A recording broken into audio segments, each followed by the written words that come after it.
Let's see. Okay. Good evening and welcome to The Way Out Show. I'm your host, Dane McCarthy, broadcasting to you from FEMA Region 5, deep in the bowels of the United Police State of Amnesia. Today is February 2nd, 2016. And yesterday we had the caucuses in Iowa, and it turns out that, as you probably know by now, Bernie Sanders came in just a little bit behind Hillary Clinton, and it was really not enough to say it anything other than a tie.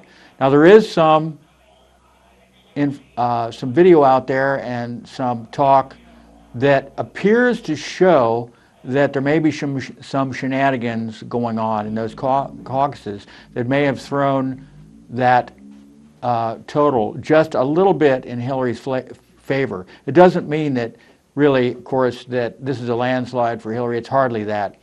On the Republican side, again, Ted Cruz came out a little bit ahead of Trump. Trump looking rather downhearted, but still game to continue to fight in New Hampshire, where again his numbers look good. Now his numbers look good in Iowa too. Now it's possible that both there may have been shenanigans on both sides of the aisle in Iowa in the caucuses. And as blackboxvoting.org mentioned, there is always the possibility of fraud, voting fraud, if there was at any moment in the process of transferring the votes from the local precincts to the state, the votes totals were out of the eyeballs of observers and in private, so that the party bosses could fix the count to favor their candidate. We saw this happen in New Hampshire 7 years ago when Barack Obama was vying for New Hampshire in the caucus, in the primaries with Hillary Clinton. Hillary Clinton stole New Hampshire from Barack Obama. Now, as we know, Obama eventually took the presidency, but at that moment, Black Box Voting did an excellent job of documenting shenanigans going on, which against the exit polls made Hillary the winner. And this is important because exit polls have been historically extremely accurate, because people have just voted, they're asked who they voted for, and then they have no reason not to give you an accurate response as to who that they voted for. But on this occasion, in New Hampshire, even though the exit polls showed that Obama won, Hillary took New Hampshire. And so I remember hearing commentators go, does this mean that we won't be able to rely on exit polls as being accurate from now on? Probably not.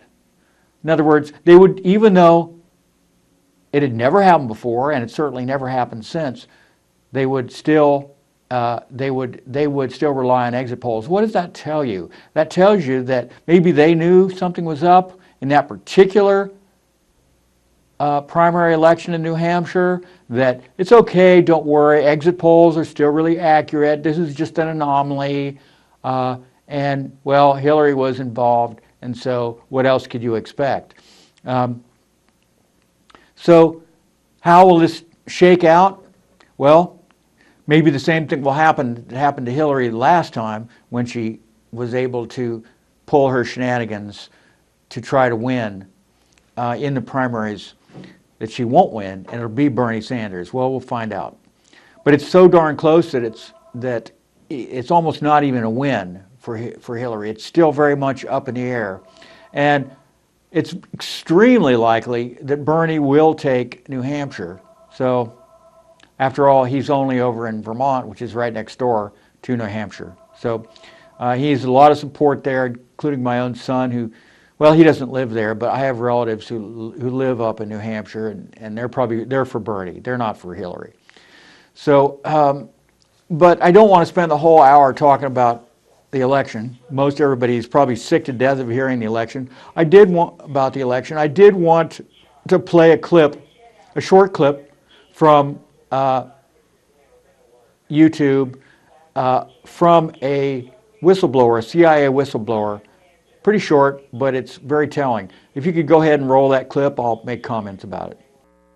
Then I went to technical services, where I was in charge of finding documents that you don't find in libraries, like where you put explosives on a bridge. Where's the best place to put an explosive on a bridge, and what kind of explosive do you have to get that goes underwater without it, destroying its effectiveness. Also, I had to find, one time they wanted me to find out if there was such a thing as a poison that was undetectable, especially one that seemed to mimic a heart attack, that would kill someone, but it would appear that they had a heart attack. I did find such a thing. Does this pistol fire the dart? Yes, it does, Mr. Chairman, and a special one was developed which potentially would be able to enter the target without perception. The poison was frozen into some sort of dart, and then it was shot at very high speed into the person, so when it reached the person, it would melt inside them, and the only thing would be like one little tiny red dot on their body, which was hard to detect. There wouldn't be a needle left or anything like that in the person. But also the toxin itself would not appear in the autopsy? Yes, so that there was no way of perceiving that the target was hit. I think the first time that I seriously questioned anything that was more than, I just couldn't take it anymore, was when I came across this document. It was eyes only, and it was to my boss, but he only had one hand and a hook in the other hand, so I always opened all of his mail and his packages and so forth. And this one, he wasn't in the office. I opened it and I read it. It said eyes only. I wanted to read it because I wasn't supposed to, probably. And it was a report about a mission where they had blown up a bridge in Asia somewhere, and they had killed a number of women and children who were on their way to market that morning. It was reported as though they were really proud, mission accomplished. That one bothered me a lot. When my boss came in, I gave him his mail and I mentioned this, and I said, "This is wrong. These women hadn't done anything. These children didn't deserve to die. Why did we do that?" And he said, that's the fortunes of war. And I said, "But we're not at war. We're certainly not at war in that country. Why did we do that? I don't understand it." And he said, "Well, you're very young. When you get older, you'll understand those things." Well, I thought that was interesting. It gives you an idea of the activities the CIA is engaged in, and this is pretty much from the horse's mouth, from an employee, a CIA employee. And so we have to take this into account when we're considering whether or not we're going to support such behavior. And it really is beyond the limitations that are placed upon the CIA as an information gathering organization. It is mission creep to the max. It's beyond anything that Harry Truman, who got the CIA, essentially started the modern CIA, ever envisioned, I hope. And now the CIA is so powerful that its reach extends globally, and it is involved in manipulating, bribing, causing revolutions, destabilizing, bringing about havoc worldwide, and in the Middle East, no exception. Central Asia, no exception. We know that they're involved in drug running as well, and weapons smuggling. We only have to look as far as Mena, Arkansas, back in the 80s, to see evidence, very strong evidence, that the CIA was manufacturing weapons, taking them down to the Contras in Nicaragua, and then flying back in an empty plane to a third location, picking up drugs and flying them back to the United States and disseminating them throughout the American populace. And that would be to pay for the manufacturer, paying the pilots, keeping the airplanes running, and to fund the whole operation. This is not anything unusual. The CIA's involvement in gun running and drug smuggling, and probably a lot of other stuff too, criminal activity, has been going on since the 60s at least. And they justify this because the goals, the ends justify the means. The goals are worthwhile in their opinion, and the stupid American people are out of the loop anyway and don't deserve to know because it's classified, it's for national security, or it's above top secret.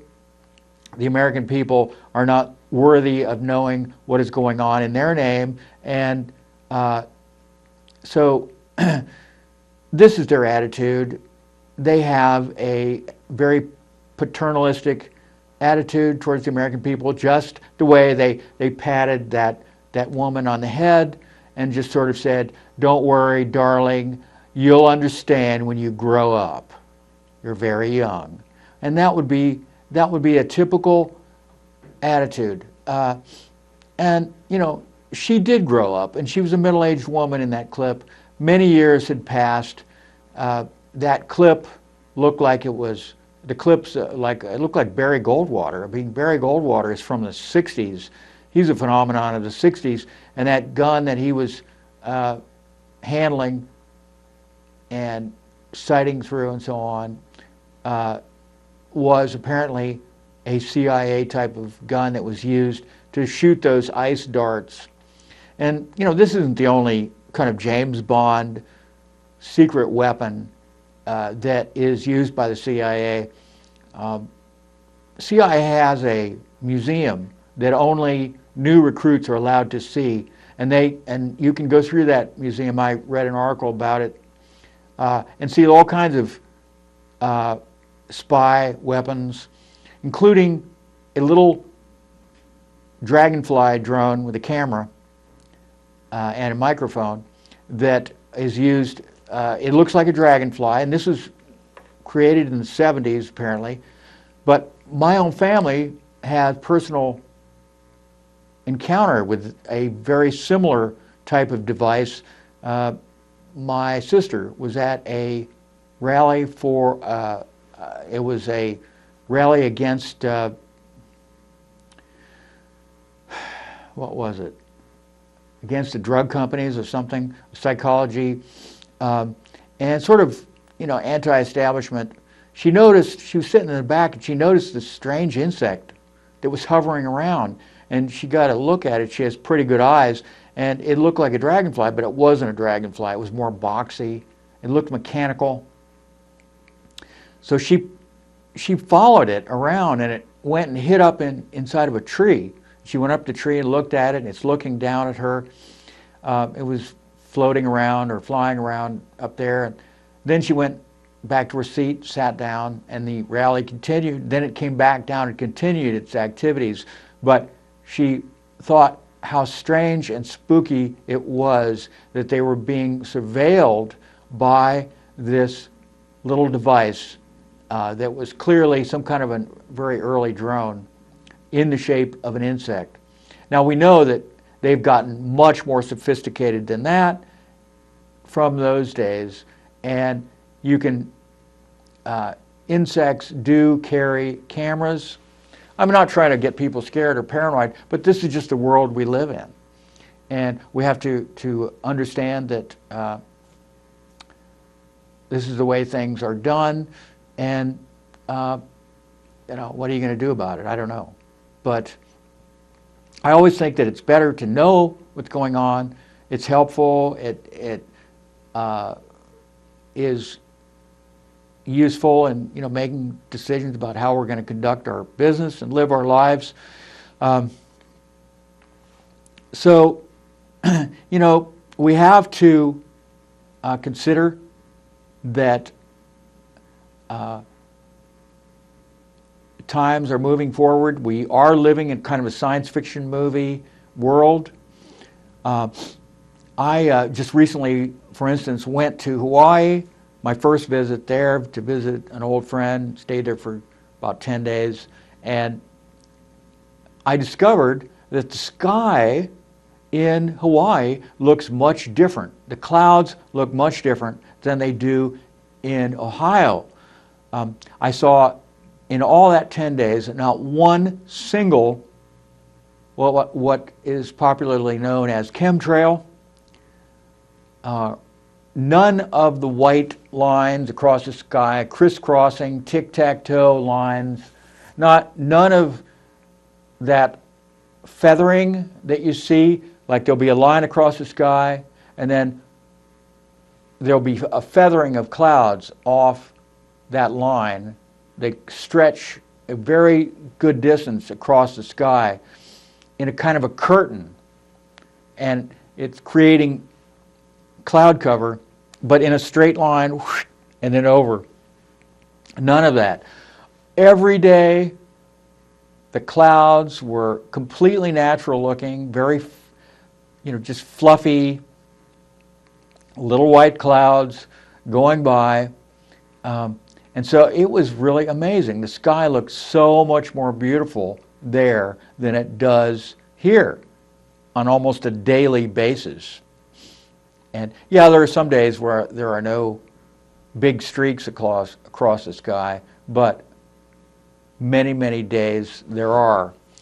And, I thought, what a wonderful place to live. People there don't seem to have the level of stress that I see in Ohio and other places that I go in the United States. Maybe it's because the place is so isolated, way out there in the middle of the Pacific Ocean. People spend a lot of time just watching the sunset or looking at surfers or lying on the beach, taking it easy. People wear very casual clothes, flip-flops, shorts, and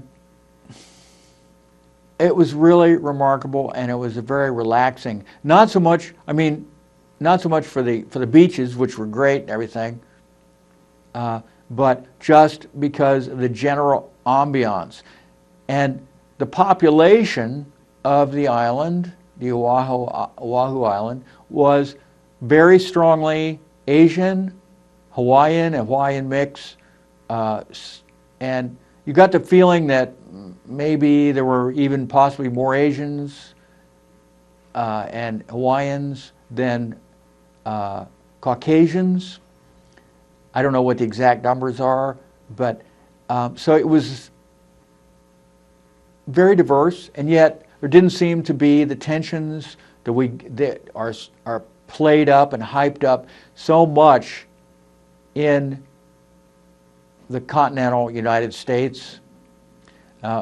Watching television, the local Hawaiian TV stations, there was a lot of advertising directed toward Asians, whether they be Japanese or Chinese or Filipino or Polynesians, Polynesian mix. And so that was different. And of course, people are just people, but nowhere have I seen that in evidence that people are just people any more, pronounced than in the Hawaiian Islands. Now, I did find out that, yes, there is a strong nationalistic movement among the native Hawaiian people, and which is, my friend said, he understands that, and they are oftentimes fighting against the development of certain areas of Oahu and the other islands in the chain of those Hawaiian islands.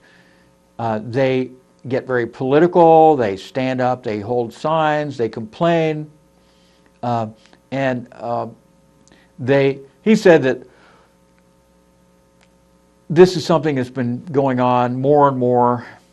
And so, of course, they're being affected by the news that they see and the events that are happening on the mainland.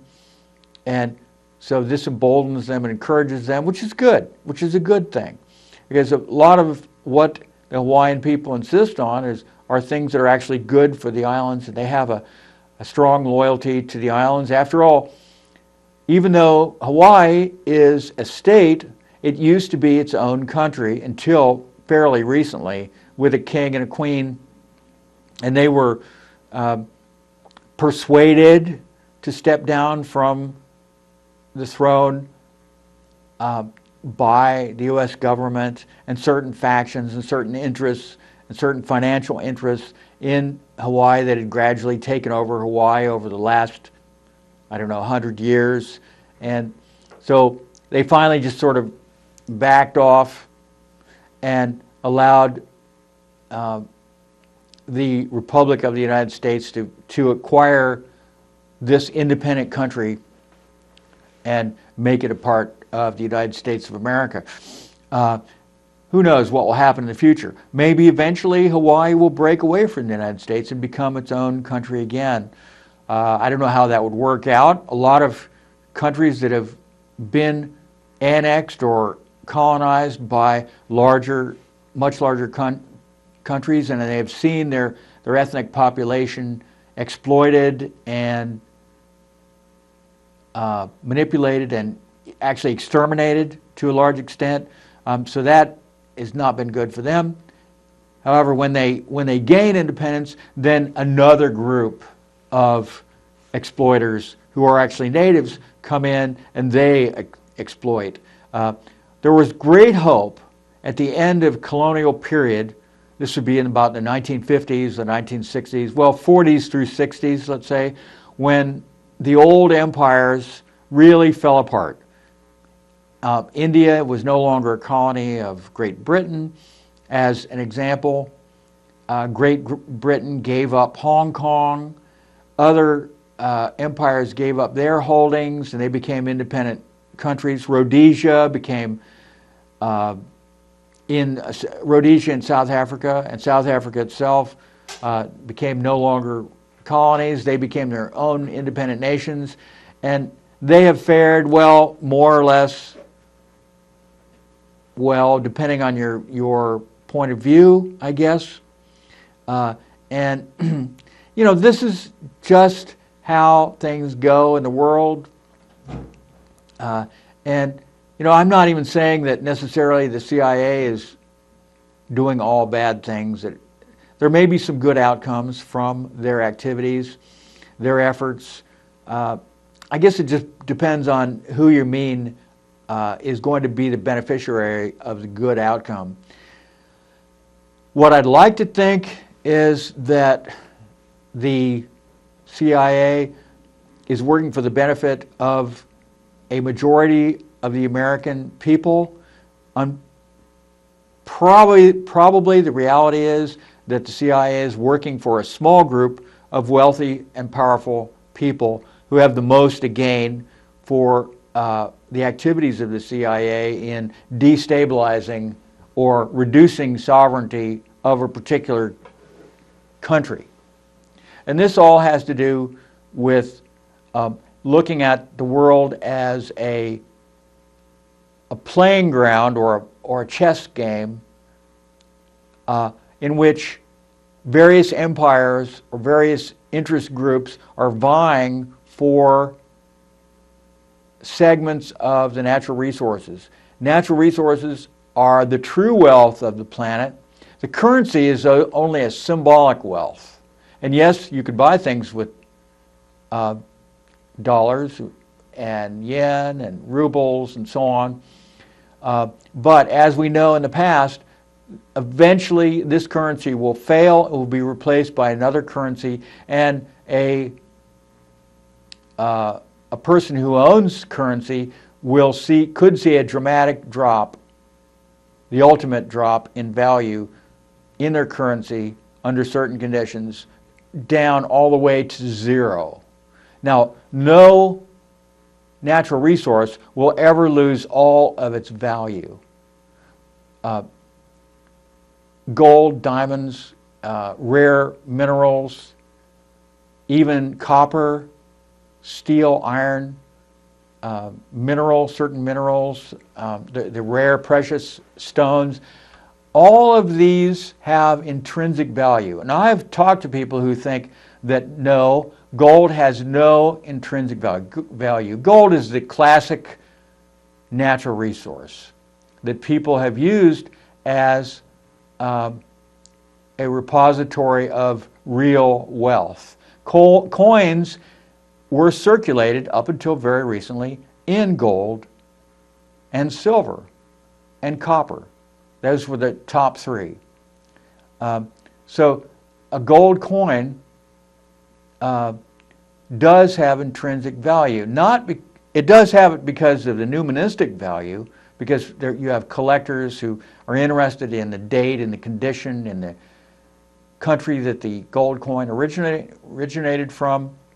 But you also have an intrinsic value of that gold coin in that if it were melted down, it could be used to make jewelry, it could be used in manufacturing. This is the same way with palladium or platinum. They're pretty rare. And also jewels, diamonds can be used in manufacturing. They're very hard. You have the diamond edge saw. These are industrial diamonds. You can cut things. Diamond is one of the hardest substances on the planet. It'll cut through almost anything. So if you glue tiny pieces of diamond on the edge of a saw, you can saw through cement, through tile, through all kinds of really brittle, hard substances.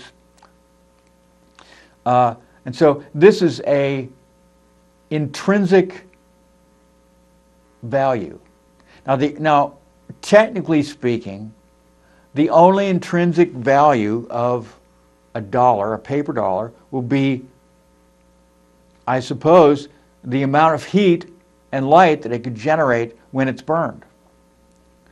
Other than that, the value of a dollar and any other currency, a paper currency, is only that which it is assigned by the marketplace and essentially what people believe that it's worth. If people think that a dollar is worth a dollar, then it's worth a dollar. If they lose confidence, lose faith in the dollar, in the value of that dollar, then the value of that dollar goes down. One of the major reasons why the CIA exists is to prevent the almighty dollar from being superseded by other upstart currencies. Now, we saw this in Iraq. We saw this in Libya. There have been other countries that the dictator, the strong man of that country, really gets a lot of success in his country, in controlling the people, in bringing about industry, and doing things that are actually good for his country. Believe it or not, some dictators really are very patriotic. And that doesn't mean that they are brutal towards their enemies, towards the opposition. They don't want anybody to be able to be a threat, to bring them down. And now the ultimate goal of a nationalistic, patriotic dictator would be to bring his country to the point where it becomes a competitor in the world market and has a currency that is vying for a level of status that will allow it to compete with other countries. In other words, people will believe in the dinar, let's say. Let's say Saddam Hussein, wanted that dinar. He wanted it backed by gold and silver and to make it stable, to make people believe that there's value here. This, so that the value of the currency goes up. This makes the whole country richer. And he gets status, he gets respect, he gets power over his own people and his neighbors, and he becomes a true player on the world stage. This is the same thing that Gaddafi was doing in Africa. He was vying for top dog status in Africa, and he saw his currency as coming up, up, up, up, up, and he had worked very hard over a long period of time to educate his people, to bring them up in so many different ways up to a high level of civilization. So it was reaching from third world status all the way up to first world status. And this is where when you do this, when you are an upstart, you draw the attention of the controllers of the planet, of the owners of the planet. And they are holding on to their power. They are looking to expand their power. And when they see a possible competitor, they want to destroy that competitor. And what's the best way to destroy a competitor, to quell the upstart, to knock the legs out from under him and leave him prostrate? That would be to demonize him, to demonize his country, to call them terrorists. I mean, many, many countries have engaged in this kind of asymmetrical warfare to get territory, to, they're having squabbles with their neighbors, like in the 80s, the horrific war between Iran and Iraq, which the CIA was involved in. And so they are saying, uh-oh, what are we going to do? What are we going to do about Saddam Hussein? He used to be our boy. He was our guy. We helped put him in power. What is he doing? Thinking that he is going to wrest control and sovereignty and become, on the level of us as a regional, not a local strongman, but a regional strongman in the whole Middle East, so that people will bow down to him, maybe literally. And we have to knock him down. And so all his crimes are suddenly, and of course they're going to be committing crimes. That's how they stay in power. They're brutal dictators. And so all of a sudden, America or whoever cares about and publicizes and talks about and propagandizes and even exaggerates the crimes of that dictator. And he becomes an evil dictator. He's not someone we can deal with. He's not our boy. He's not, he's bad, but, he's our bad. He's bad. He's helping us. So the enemy of my enemy is my friend. This type of attitude. If that goes by the board, then the dictator's days are numbered. Because when the power of the global elite comes crashing down on the local bully, the local guy that is running the show, the strongman, the thug, who's been working for you, then it's only a matter of time. But the population of the United States or Great Britain or France, they want to get them behind the action, because they don't want to be seen as the bad guys themselves, that they invaded or bombed or undermined or destabilized without just cause. And that's why, for instance, with Gaddafi, the propaganda machine was turned up full force against him, and they were saying, the news media was saying, but he's about to kill thousands upon thousands upon thousands of his own people. Now, there's really very little evidence to show that he was about to do that. But yet, it was used by the administration as an excuse. Well, we have to bomb them. We have to get regime change here. We need to destroy him. And they did. They did do that. And Hillary Clinton very famously, infamously said, we came, we saw, he died.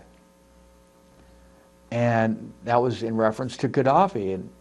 And some very horrific footage is circulating that shows Gaddafi in his last moments. Very pathetic sight. And no doubt the guy, deserved it. Bad guy, but so many leaders who are highly respected, unlike Gaddafi, really are also guilty of egregious misbehavior on the global stage. This is the world we live in. This is the reality of the world we live in. So this same scenario plays out over and over, and it has for centuries. But I think the part of this story that we need to know, we need to know that what we're doing is nothing new. People have told me, oh, that's nothing new. Well, yes, exactly right. This is nothing new. And for that very reason, we need to understand how this works.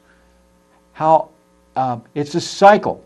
It's an up and down cycle. Just like the whole world, the whole universe is working in cycles. Circles within circles, cycles within cycles, from the very smallest subatomic particle or wave to the microbial level, to the level of mammals and reptiles, to humans, to the solar system, to the universe, to galaxies.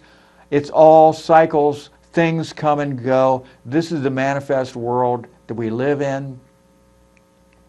And does this mean that we should throw up our hands and do nothing and just sit around and drink beer and watch TV and just essentially medicate ourselves so that we don't feel this comedy, this tragedy, this ongoing drama that we live in and we will continue to live in our whole lives? No.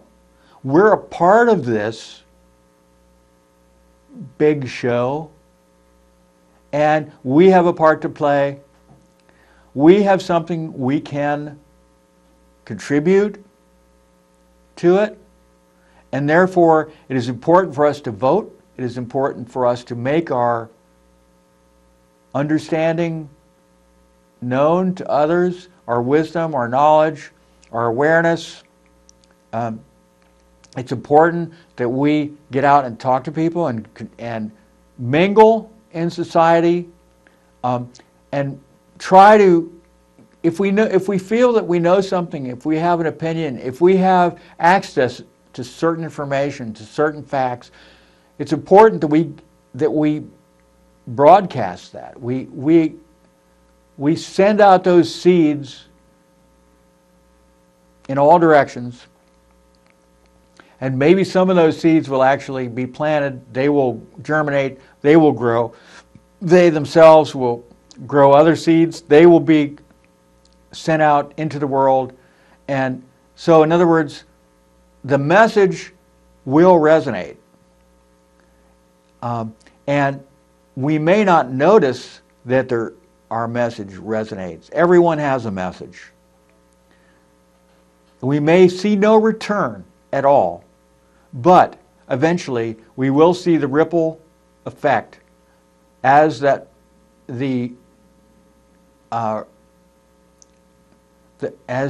shock waves, the resonance bounces off other people, other groups, and that comes back to us. And so every human being has a contribution to make to the world, to the history of the world, to the history of the human race, to our society, to our neighbors, to our family, and every human being is important and has a purpose. And that's only on one level. I mean, we all have a purpose just to be alive that we may not understand, but because we're alive, that means we have a purpose just because we're alive. Otherwise, we wouldn't be alive. If we didn't have a purpose, we wouldn't even be here.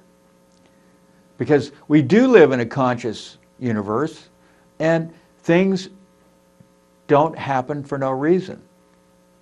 Even accidental things happen for a reason. Even coincidences happen for a reason. Even random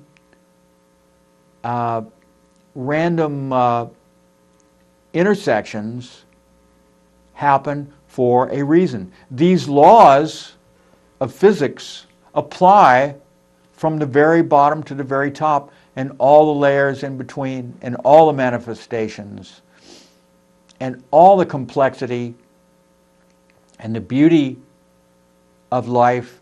And we can appreciate that. We can exist and experience it. We can swim in it like a great endless ocean in which the waves are carrying us forward and back with that tremendous power that those waves have. Even though you don't see the wave necessarily, nevertheless there are currents, there are waves, they're pushing us and pulling us in different directions and having an effect on us, and it is there for a purpose. This is what life is all about. And we can appreciate it, and we can feel grateful for having a life, and we can enjoy it. And this is why I was just reading an article today about, well, for instance, the reliance of so many people on social media to get their human fix, their humanity fix, their intimacy fix,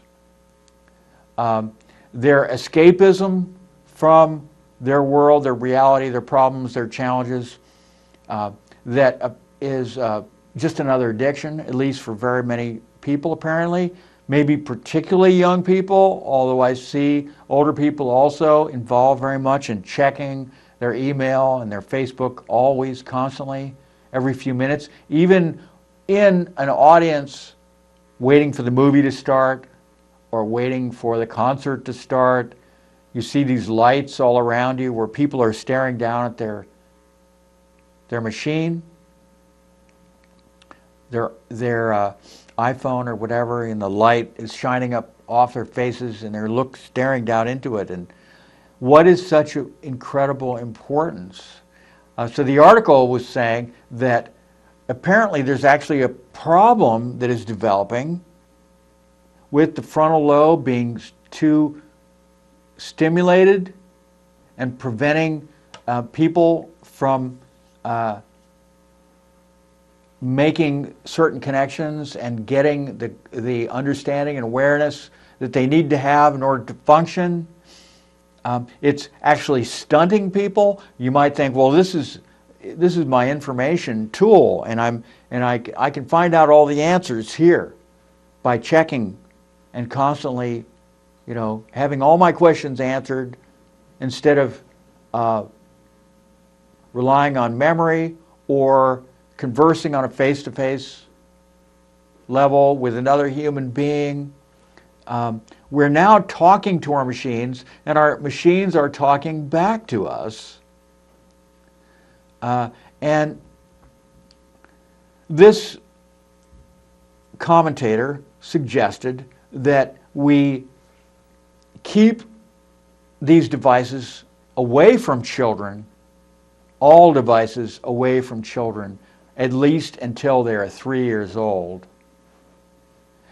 And this person recommends that you should keep the devices away from children in their grade school years, and then even in high school, keep the devices away from children, except have it in a room where that is specially designated that they can get online, they can check their email, they can look at Facebook, and this would prevent this kind of problem from developing, this obsessiveness. I mean, my understanding is that sometimes people are actually driving while they're looking at Facebook or checking email and getting into car wrecks or walking in front of traffic or bumping into things and getting hurt or killed because they're just not looking where they're going. Actually, I was trying to dial a number while I was driving. I'm guilty of this too. And dialing a number while I'm driving, looking down, and boom, hit a curb. Didn't cause any damage, I don't think, to my car. It seemed like it was okay, but I hit it about 30 miles an hour, and that's potential for knocking your alignment out on the front end of your car when you hit something that hard. Even a low curb, boom. It's like running into a brick or something, running over a brick on the street. And so that was a wake-up call. Maybe that's one of the reasons I'm actually addressing this issue, because that happened. It sort of makes you realize, what am I doing? You know, I'm so involved with this electronic gadget that I'm actually putting myself in harm's way. Is this the way I want to live my life? No. I mean, the potential for an accident is increased by when your eyes leave the road for more than a second or two, you are potentially giving yourself a serious issue. If someone brakes in front of you and you're close to that person and that person brakes, and your peripheral your eyes don't see those brake lights come on, you could plow right into the back end of those people.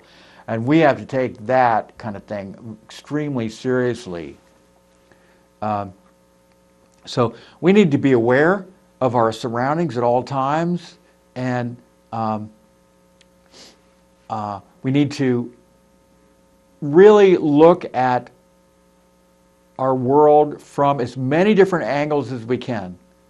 Now, I have friends who are very, very strongly Republican, and I have friends who are very, very strongly Democratic. And what they tend to do is they demonize the other side. They will not listen seriously to what the other side has to say. They just dismiss them without even any analysis of what they're saying. And the reality is that both sides have something interesting to say.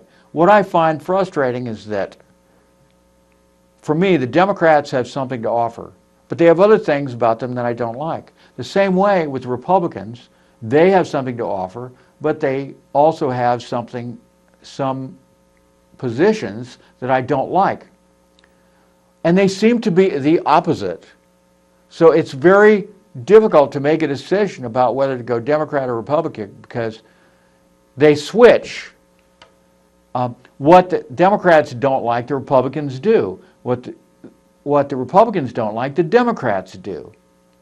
And so neither party, for me, provides a nice, easy fit for my views. And I'll give you an example. I'm very much against war. And I think that war is a last resort rather than a first resort, and that really ideally, if we were going to follow the Constitution, we should actually have an official declaration according to the Constitution, just like we had a declaration of war against Germany and Japan in World War II, and we have not had a clear declaration of war according to the Constitution since. And that's why, for instance, the Korean War used to be called the Korean Conflict. I remember very well my parents calling it the Korean Conflict, or they even at some point early in those days called it the Korean Police Action, because it was not technically a war. Now, since then, they simply call it the war, the Korean War. And some people don't understand that war is not just something that should be taken lightly. It's not just something you do. I recently visited a friend of mine in Hawaii, as I mentioned, and he's a staunch conservative, and he's very proud that he is a staunch conservative. And he believes that ISIS should be bombed. They should be killed. We need to go in there and take them out and knock them back so far that they will no longer be a threat. And I told him, I said, but this is asymmetric warfare. You cannot kill your way to victory. This has been shown over and over. In fact, Donald Rumsfeld was just on, I saw him on TV when I was in Hawaii, and this old crotchety old guy with this permanent kind of skeleton face with this wicked smile, this grin, this smirk that's on his face all the time. And he very smugly says, yeah, asymmetric warfare, you can't win with your Army, your Navy, your Air Force, your Marine Corps, nothing. You cannot win. Well, I'm thinking, well, that was not your attitude when you were Secretary of Defense. And now you say that we cannot win. So why did you want to engage in an invasion of Afghanistan, which perpetrated an asymmetrical war against American forces that's still going on at this very same time? And it's still happening in Iraq as well, and is really going on in several other countries. And a lot of other countries the American forces have been involved in. And now you say with a smirk on your face, well, they can't win. You could never win. And I was thinking about that afterwards, and I was thinking, the only explanation is that he actually likes that. He likes that we can't win, and so he's going to rub our faces in it, because he and his buddies, the warmongers, the manufacturers of weaponry, high-tech weaponry and low-tech weaponry, got exactly what they wanted out of those 8 Bush years in which Donald Rumsfeld was Secretary of Defense. And he's quite happy about the situation, which we are not going to be getting out of anytime soon. Yes, it's a fact. Obama is not going to be pulling U.S. forces out of Afghanistan. According to what I was hearing on the news today, they will be there for 6, 7, 8 years in the future. Because why? Why? Because the Taliban now runs 3/4 of Afghanistan. But wait, I thought we defeated Afghanistan very easily in 2001. They just vanished. Well, if you remember back, the commentators who had their heads screwed on straight back in 2001 said that the reason why we won is because the Taliban just simply hid. They hid their arms. They just dissolved. They just gave up their positions of power, and they even informed the American forces and the interviewers that they were just going to wait, and the Americans would eventually give up, just like all the other invaders of Afghanistan eventually gave up and went home, and they would come back when they gave up and went home. And now American forces are down to 10,000. Now, I don't know if this is an accurate number, because that may be just combat Marine Corps, Air Force, naval forces. Now, they don't talk about the contractors in Afghanistan, the contractors who are not officially members of the armed forces. They're private mercenary contractors that are nevertheless paid for by the U.S. Government. That means you and me. Now, so that is an unknown number. But nevertheless, in order to actually secure Afghanistan, just like Iraq or any other number, the military knows exactly how many men would be required in order to secure a country as big as Afghanistan. And their number is something like 500,000 or something like that. In other words, you have a man literally on every street corner in the whole country, and you have an occupation force that is in every town, every village, the countryside, air patrols. You know, you want security, that's what you need.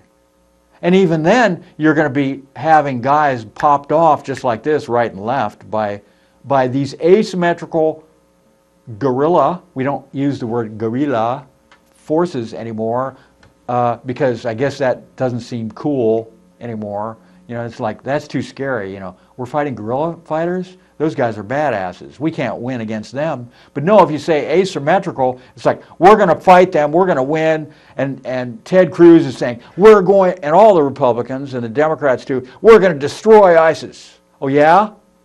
You can't win against an asymmetrical force. Even the military will tell you that. So, but do they even really want to win? No. They don't even really want to win. This is the long war, folks. It's going to be going on for another 50 years. Didn't you know that? So that's all there is for today. Have a great weekend and see you next week.